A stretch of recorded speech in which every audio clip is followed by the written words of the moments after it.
नमस्कार, मी पंजाब डक. आज आहे 24 जून 2026. तर हे पाहू शकता मी माझ्या शेतामध्ये. आमच्या इकडं जवळपास सकाळपासून आमच्या भागामध्ये जालना जिल्ह्यामध्ये इकडं घनसावंगी आष्टी सगळीकडं जवळपास विदर्भात देखील सगळीकडे पाऊस बऱ्याच ठिकाणी रात्रभर चालू होता आणि आता देखील सुरूच आहे. राज्यातल्या सर्वप्रथम शेतकऱ्याला सांगू इच्छितो की आज 24 तारखेपासून हे पावसाचा जोर आणखीन वाढत जाणार आहे. म्हणजे 24, 25, 26 असा वाढत जाणार आहे आणि जवळपास 10 जुलैपर्यंत म्हणजे 10 जुलैपर्यंत चांगला असा सगळीकडे पाऊस पडणार आहे. सगळ्या शेतकऱ्याची पेरणी होणार आहे म्हणून हा अंदाज सर्व शेतकऱ्यांनी लक्षात घ्यायचा. राज्यातल्या सर्व शेतकऱ्याला सांगू इच्छितो की आज देखील पूर्व विदर्भ, पश्चिम विदर्भ, दक्षिण महाराष्ट्र, उत्तर महाराष्ट्र, कोकणपट्टी, खानदेश, मराठवाडा सगळीकडे काय होणार आहे म्हणजे हे पाऊस काय होणार दररोज. आज सकाळी वेगळ्या भागात, दुपारी वेगळ्या भागात, रात्रीच्याला वेगळ्या भागात असं करत करत सगळीकडे हे पाऊस जाणार आहे आणि सर्व शेतकऱ्याची पेरणी होणार आहे म्हणून हे अंदाज सर्व शेतकऱ्यांना लक्षात घ्यायचा.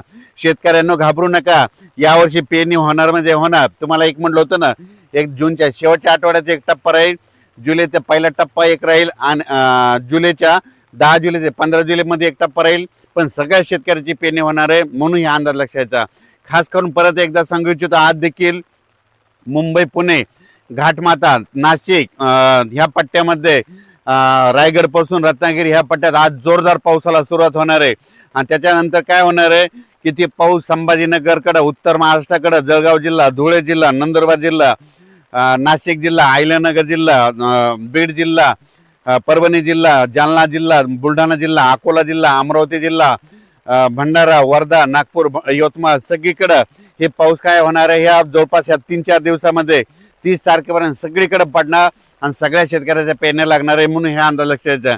त्याच्यानंतर मला सातारा, सांगली, सोलापूर आणि धाराशिव, लातूर जिल्ह्यातले फोन आले, तिकडे पाऊस पडला म्हणजे हे गेलेलंच नाही. तर त्यांच्यासाठी आनंदाची बातमी, त्यांच्याकडं म्हणजे आज 25 म्हणजे 24 आहे, आजच्याला सुरुवात होईल. पण तिकडं मात्र 25 ते 30च्या दरम्यान सोलापूर जिल्हा, लातूर जिल्हा, सांगली जिल्हा, सातारा जिल्हा, कोल्हापूर जिल्हा जोराचा पाऊस पडणार आहे आणि त्यांची देखील पेरणी होणार आहे. म्हणजे पश्चिम महाराष्ट्रात देखील चांगले वडीनाले वाहतील असा पाऊस पडणार आहे म्हणून हा अंदाज सर्व शेतकऱ्यांनी लक्षात घ्यायचा. ज्या भागाकडे अद्यापही पाऊस आलेला नाही त्यांच्यासाठी आनंदाची बातमी, म्हणजे आजपासून त्या भागात देखील पावसाला सुरुवात होणार आहे. आणि त्या ज्या भागात अद्यापही पाऊस पडला नाही आणि त्यांच्याकडे पाऊस पडल्याच्या नंतर चांगली ईदभर ओल गेली, तुम्ही तुमचा पेरणीचा निर्णय घेऊ शकता.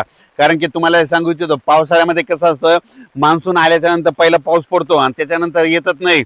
पण हे अशी परिस्थिती आहे. आज आहे 24 जूनला, आज तुमच्या भागात सुरू झाला, लगेच 2 दिवसानं परत तुमच्याकडे येणार आहे. म्हणजे असं करत करत 10 जुलैपर्यंत महाराष्ट्रामध्ये दररोज वेगवेगळ्या भागात पाऊस पडणार आहे, सगळ्या शेतकऱ्याची पेरणी होणार आहे म्हणून हा अंदाज सर्व शेतकऱ्यांनी लक्षात घ्यायचा. आणि बऱ्याच शेतकऱ्याचे फोन आले की यावर्षी आमचे पाळीव प्राणी आहे, पशुधन आहे, तर त्याबद्दल तळ्यामध्ये पाणी येणार आहे का. त्या जे जे छोटे छोटे तळे, तर तुम्हाला एक उदाहरण सांगतो. धारूरच्या घाटामध्ये खाली एक तळ आलेलं आहे जे पादर तलाव आहे. त्या शेतकऱ्याला सांगू इच्छितो की जुलैच्या पहिल्या आठवड्यामध्ये एक चांगला मोठा पाऊस येणार आहे आणि त्या तळ्यामध्ये आवक येणार आहे. त्याच्यानंतर आणखीन तुम्हाला एक सांगू इच्छितो की उत्तर महाराष्ट्र, मुंबई, पुणेकडे ह्याने 24 ते 30च्या दरम्यान मुंबईकडे, उत्तर महाराष्ट्र, पुणे, त्या घाटमाता परिसरात मुसळधार पाऊस पडणार आहे, कोकणाकडे पडणार आहे. त्याच्यामुळे काय होणार आहे, पुण्याकडे खूप पाऊस पडल्यामुळे उजनी धरणात देखील त्या नदीला पाणी येणार आहे, त्याच्यात देखील थोडी थोडी आवक यायला सुरुवात होणार आहे. उत्तर महाराष्ट्राकडे पाऊस पडणार आहे, त्याच्यामुळं इकडं निळवंडे धरण, संगमनेरचे 2-4 छोटे छोटे धरणे, त्याच्यात देखील थोडी थोडी आवक येणार आहे म्हणून हा अंदाज लक्षात घ्यायचा. पण मी म्हणलो होतं ना, यावर्षी जूनमध्ये थोडा पाऊस कमी राहील, जुलैमध्ये जास्त राहणार, ऑगस्टला 2 पाऊस मोठे पडणार आणि सप्टेंबर, ऑक्टोबरमध्ये मात्र परतीचा पाऊस जास्त पडणार आहे म्हणून हा अंदाज लक्षात घ्यायचा. 13 नोव्हेंबरला थंडी येणार आहे म्हणून हे देखील अंदाज लक्षात घ्यायचा. 2-3 नोव्हेंबरला एकदा पाऊस येईल आणि 13 नोव्हेंबरला थंडी येणार आहे, हे देखील दीर्घ अंदाज लक्षात घ्यायचा. तसंच जुलैमध्ये देखील काय होणार आहे की जुलैच्या मध्ये 2 जुलै ते 20 जुलैच्या दरम्यान काही ठिकाणी अतिवृष्टी होईल म्हणून हे देखील अंदाज लक्षात घ्यायचा. सगळीकडे होणार नाही, पण काय होणार आहे, एक लो प्रेशरचं रूपांतर चक्रीवादळात होईल आणि ते चक्रीवादळ महाराष्ट्राच्या दिशेने येईल.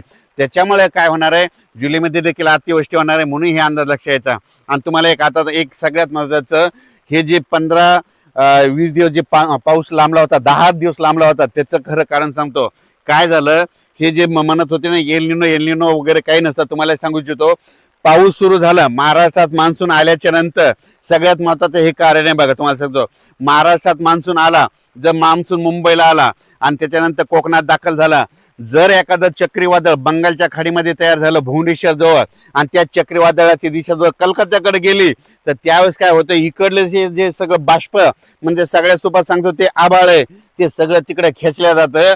त्याच्यामुळे कंप्लीट महाराष्ट्रामध्ये असं 10 ते 12 दिवस सारखं वारं वाहतं आणि पाऊस कुठंच पडत नाही. हे सगळ्यात महत्वाचं कारण आहे.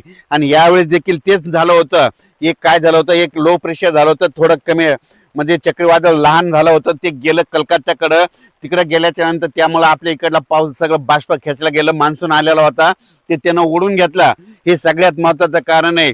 हे मला पहिल्यांदाच सांगायचं होतं, पण हे काय होतं, मला सगळ्यांचे विचार ऐकायचे होते म्हणून मी हे सगळं नंतर सांगत आहे. आणि भविष्यामध्ये आणखीन तुम्हाला एक सांगू इच्छितो, आणखीन एक गोष्ट सगळ्यांना सांगू इच्छितो. जर पुढच्या वर्षी जरी 2027ला जर पाऊस मान्सून आला, जर मान्सून आल्याच्या नंतर मुंबईला समजा कोकणात दाखल झाला आणि कोकणात दाखल झाल्याच्या नंतर जर अरबी समुद्रात एखादं चक्रीवादळ तयार झालं आणि त्याची दिशा जर दुबईकडे गेली तर काय होतं, हे सगळं बाष्प ओढून घेऊन जातं. आणि जोपर्यंत ते चक्रीवादळ स्थिर होत नाही, तिकडे जाऊन पाऊस पडल्याच्या नंतर स्थिर झाल्याच्या नंतर तोपर्यंत महाराष्ट्रामध्ये असंच वारं चालू राहतं आणि हे बाष्प ओढून घेतं. म्हणून हे सगळ्यात महत्वाचं कारण आहे.